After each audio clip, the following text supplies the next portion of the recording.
Okay, so I'm going to do a quick lecture on section 10.1 and 10.2 in case you're struggling with the reading. Both of these readings are pretty straightforward. The first section is just on the characteristics of gases.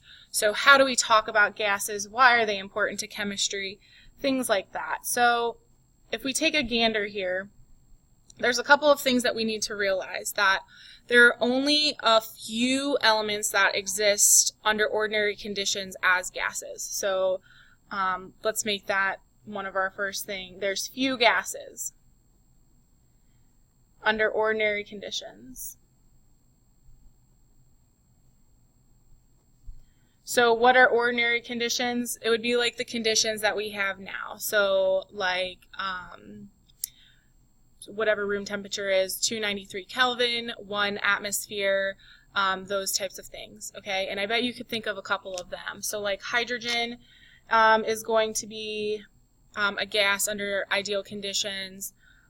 Fluorine, chlorine, okay, that's where we're going to stop with the diatomics because bromine will be a liquid at room or under ordinary conditions. You also will have nitrogen, oxygen, and then all of your noble gases will be gases under normal conditions. Okay, so those are the important things that you need to realize, that those are your guys that are going to be under ordinary conditions gases. Compounds or molecular compounds are going to be more likely to be a gas. Okay, so molecular compounds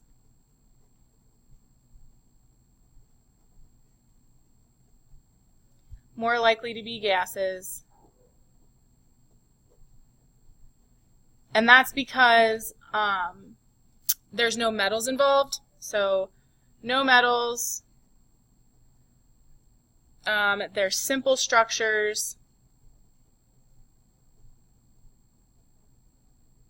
And if they're simple structures, that means they have low molar masses.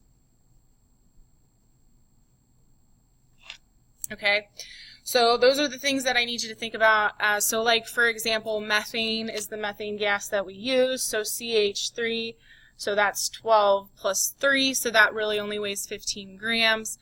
That's one. Ethanol is another one, so ethanol is CH3, CH2OH, so no metals, so that's going to be another substance that will be a gas at room temperature. Okay, and then we also sometimes talk about vapors. Okay, so the difference between a gas and a vapor is that vapors are gas substances that are solids or liquids under normal conditions. Okay, so for example, carbon dioxide is, if it was a solid, under normal conditions, it'll be a gas, okay, or it turns into a gas. Water, for example, if we have water, actually, you know what, ignore my carbon dioxide example. Just ignore that one. Think about water. So if I have water, water is H2O. You know, water normally under normal conditions is where when we survive, it's a liquid. But if I put it on the stove and I boil it, it turns into water vapor. Okay, so that's an example of what a vapor is. So if this is water, under normal conditions, so 20 degrees Celsius, it's a liquid. But as soon as I raise the temperature to 100 degrees Celsius, I have some liquid, but then I also have some water vapor. So then that's the vapor. Okay.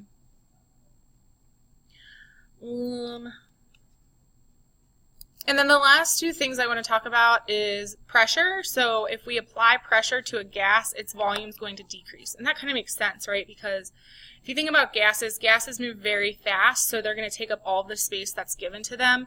So if we take away space, they're going to have to get closer together, so the volume is going to decrease. Okay? And gases, when we have more than one molecule, they act as if all the other molecules aren't present. So like, for example, in our atmosphere, we have nitrogen and oxygen, okay? Nitrogen and oxygen ignore each other, okay? However, if we look out into space, I don't know what the difference between oxygen and nitrogen is, okay? So we're going to call this a homogeneous mixture of our gases.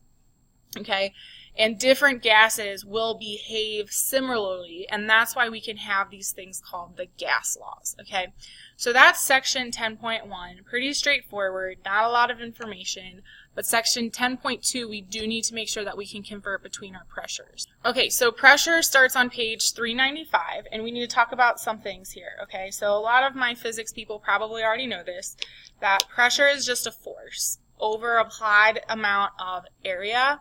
Okay, so pressure is the push that tends to move something in a given direction. So like if I have a cup and it's filled with something, if I put pressure on it, it's going to push that substance down into the cup.